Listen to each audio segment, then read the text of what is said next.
you'll give me the business. Today what we're doing, we're at Macy's. We have a beam signing. This is the very last steel beam that will be hung on Tuesday, March 12th. And when you're building a building, the steel frame is the backbone that holds up that building. And I wanted to bring this out to the community because I feel like the community is going to be the backbone of the hospital. Everyone who signs this, when they drive by, we've had little ones come out, 4-year-olds, 3-year-olds, 2-year-olds, teenagers, we've had grandparents. I think when you drive by the hospital, you think, hey, my name is in that hospital. No one wakes up wanting to go to a hospital, but I think having good access to a good healthcare facility in your community is important. And so being able to sign the beam is just reaching out to the community. We want the community to know that we're part of you, and we want you to be part of us as we grow together.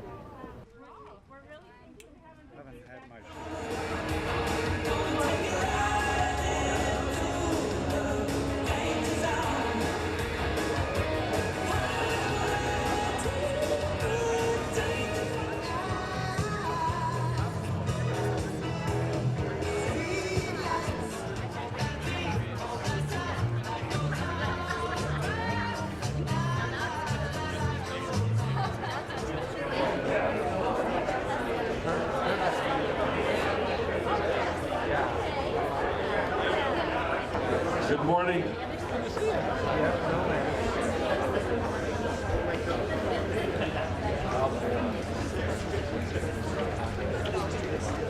Good morning, and thank you for being here. I was praying for the weather, but I think there are bigger prayers from others that made it turn out really great. And so as Jen and I were planning this, we're like, man, it's going to be cold, it could be snowy, it could be rainy, but what a great day. My name is Francis Gibson, and I am going to be the administrator of this new, great, beautiful hospital in our community when it's completed. Currently serve as the administrator of Orem Community Hospital, and I am really looking forward to being here. From this construction trailer to my driveway is 4.5 miles. And so I'm really excited to be here. I live in Mapleton. I've been there for 20 years, and this is really going to be a great day for us to be here. Exciting days. We celebrate this milestone of construction. It's almost 7 months to the day that we had a groundbreaking. We're anticipating completion of June of 2020, and then at that point it will be given over to us. I'd like to welcome members of our Utah County Area Hospital Governing Board. If they would stand, our governing board members, if you're here, we'd like to welcome them. Thank you for being here.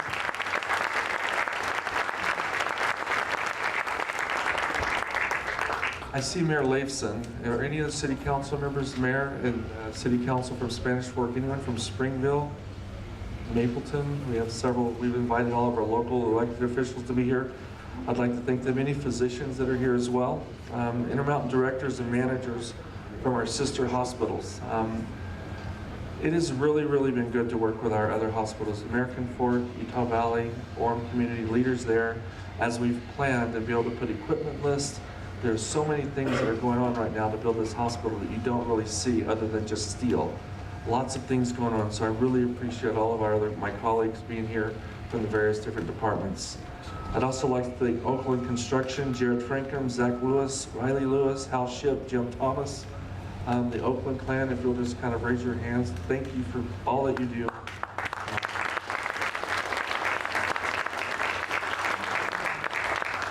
Sort of the person who keeps me in line with a budget, Corey Craycroft. Corey, would you raise your hand? Corey is really good to remind me that we have a budget to stick to, and he does a great job of doing that. But Corey, thank you very much. He is a leader. We meet once a week as this project's going on, and it's been very helpful.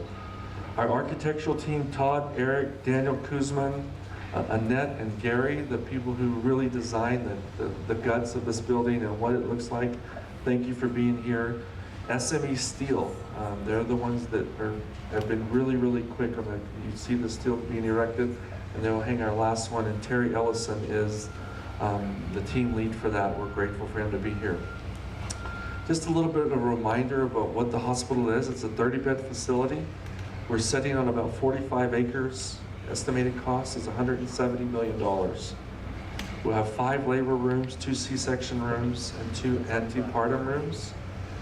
12 postpartum beds, 12 emergency room department rooms, 4 operating rooms, and 2 endoscopy suites as well. Imaging including CT, ultrasound, radiology, MRI, a full lab, and we'll also have a medical office building featuring an Instacare with birthing center. And so it's really going to be a great facility for this community and where we're at. We expect construction, like I said, to be done by June of 20. And then it's about 60 days from the time Oakland gives it to us for occupancy, between 45 and 60 days to get it equipped. So we're hoping end of August, very latest might be Labor Day, to see our first patient. So we'll see how that goes. I'd like to introduce Bill Holstrom. He is the CEO of United Way, and he is also the chair of our Utah Valley Board. I'd like to invite him to say a few words. Thank you.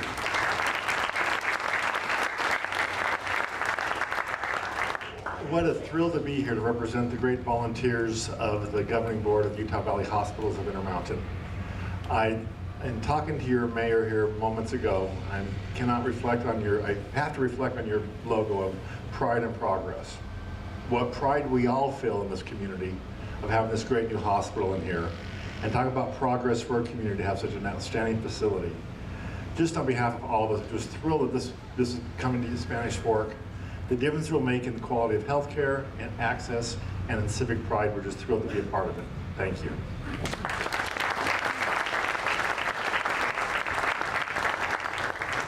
Thank you, Bill, for being here and all of the things you do as the chair of our board.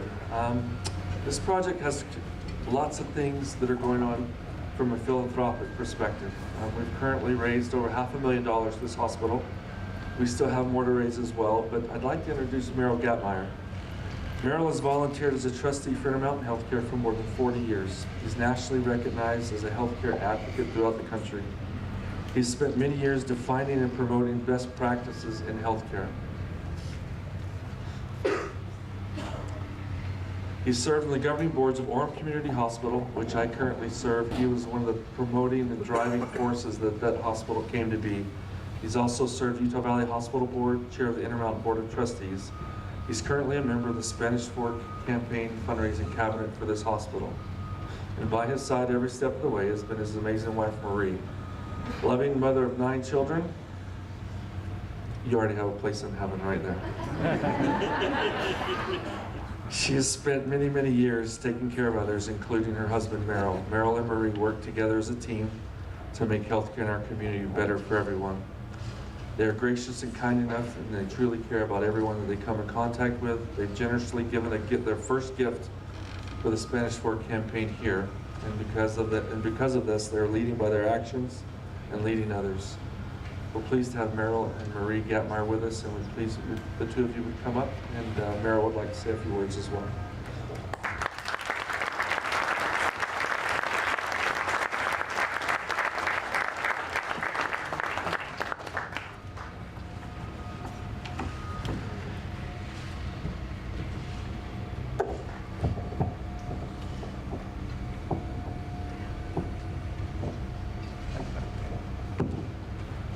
Thank you very much for allowing us to be here. It's an honor to be invited, especially with all of you who are doing these things day in and day out in these hospitals, in these areas. We appreciate that. We're happy to be here and participate in this occasion. Marie and I have lived in Utah Valley our whole life. Seems like forever sometimes, especially when all the kids are here. In 1942, I was born in Utah Valley Hospital. Utah Valley Hospital, by the way, was the first hospital, let's see, 1939? Yeah, 1939 was the first hospital, Utah Valley Hospital. I was born then in 1942 in Utah Valley Hospital. Being the baby of the family, was the only child in our family born in the hospital. All of the other family, my family, not this family, but my family, were younger, of course, and were born in their homes. My parents and siblings were expecting and wanting a girl when this baby was coming. When I was born, they didn't even have a name for the pick for the baby, because for a boy at least. and they've made problems for me ever since then. My mother and my sister decided that they should name me after the doctor who made the mistake of delivering another boy. His name was Dr. Don C. Merrill. Some of you may have known him. I believe he's deceased now, but he was a wonderful man and a friend of mine and our families for a long time. My relationship with Utah Valley Hospital and ultimately Intermountain Healthcare began at that point. Because of this association, I have been able to serve as a volunteer for over 40 years with many good doctors, administrators, nurses, and other volunteers. Our decision to contribute revolves around the visible needs and opportunities to serve. I think that decision is personal also. As was alluded to, we have 9 children. All were born in the Intermountain facility. We also have 31 grandchildren. 26 were born in Intermountain hospitals. And needless to say, there have been many other occasions besides the birth that our family has benefited from the services provided at these local hospitals. And we are grateful to those who have helped our family these many years. We believe in philanthropic support for this particular project is important, really important. If we were to stand on the top, and I will point up here, if we were to stand on the top of this building today and look north, and then look east, and then look south, and then look west, think of all of the people who will be able to come into this part of the valley and into this hospital. The need for a new hospital facility in the middle of what I'm seeing is critical. All around us, new development, new buildings, new construction, and they need this hospital very much. Through my experience, I know Intermountain has always operated efficiently while striving to provide the highest quality care. All profits from Intermountain Healthcare are reinvested into state-of-the-art equipment, buildings, and supplies that allow caregivers to provide life-saving care, and charity care for those in need. And speaking of personal, again, 6 years ago, our daughter and her husband and family, 4 daughters, needed that life-saving care, first at Intermountain Sanpete Hospital. Then they were transferred from Mount Pleasant by 3 ambulances to Utah Valley Regional Medical Center, instantly needing help to recover from carbon monoxide poisoning that they received in our cabin in the mountains. Their younger daughters were especially critical. They all spent 2.5 hour sessions, 8 hours total, in the hyperbaric chamber to eliminate the carbon monoxide from their blood. They were cared for by doctors and nurses who were caring professional people with the best facilities available. But we believe that's what Intermountain is trying to do here. Thank you to all of you who have or will contribute to bring quality, life-saving health care closer to home for everyone in the south part of Utah County. That's a lot of people. I believe that the difference between a good hospital and a great hospital is people who understand the vision and give generously. We thank you, and we invite you to give generally if you give that what you can to help in this hospital construction. Thank you very much. Thank you.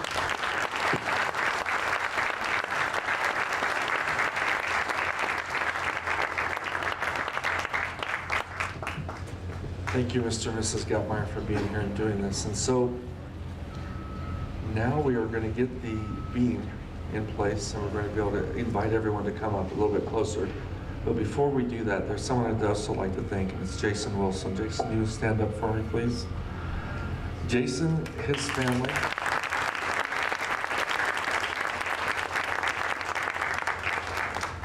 Jason really took this project on initially and designed 90% of what's going on here, and lives in this community. His family is about as deeply rooted in Spanish Fork as anybody, and I just want to thank you for doing that. Jason told me, he goes, I don't want to just give this over to anybody, it's got to be someone who lives here. And so, without getting too personal, I'm going off script here for a moment, if I may. I do live in this community. This hospital means a lot to me, but more importantly, when I look in the crowd, I see lots of friends, and I see people that I know. I've seen people that I've gotten to work with, and as I've served in a different capacity than an Intermountain employee, I've gotten to know many people here too. This will be a great facility. As we talk about the steel going up in this building, that is the backbone of this building. But the backbone of this hospital is the community in which we live. And so as we get ready to see it, you'll see a white beam that goes up. This last weekend, we had the opportunity to take this beam in front of Macy's grocery store. So if you're here and you grew up in this area, you live in this area, you know that Macy's has been a great partner and really a great stable business in Spanish Fork. And so Saturday we were there and we had nearly 300 people come by and put their name on this beam. And so as I saw the little children come and they'd put their name on the beam, and they would grab a donut, and I'd say, hey, every time you drive by this hospital for the next 50 years, or your grandkids or your kids are going to say, my name is in that hospital. And so it was a great opportunity to see many of you. As I look across the crowd, I see many people here who came out on Saturday and took part of that. So at this point, I think we're going to get the beam ready to get placed. If you want to just come out just under the tent, we'll be able to see that.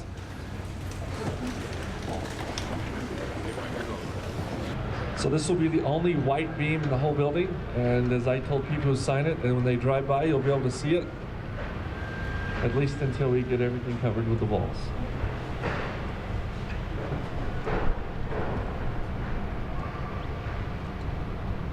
So we did one of these at Utah Valley on the 12th floor, and I thought to myself, I could never be an iron worker and be that high. I just have limits, and I can't do that. I'm looking at this one, and I think I feel the same way. I couldn't do it either.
Oh, it looks like they're done. Thank you. We'll come back in and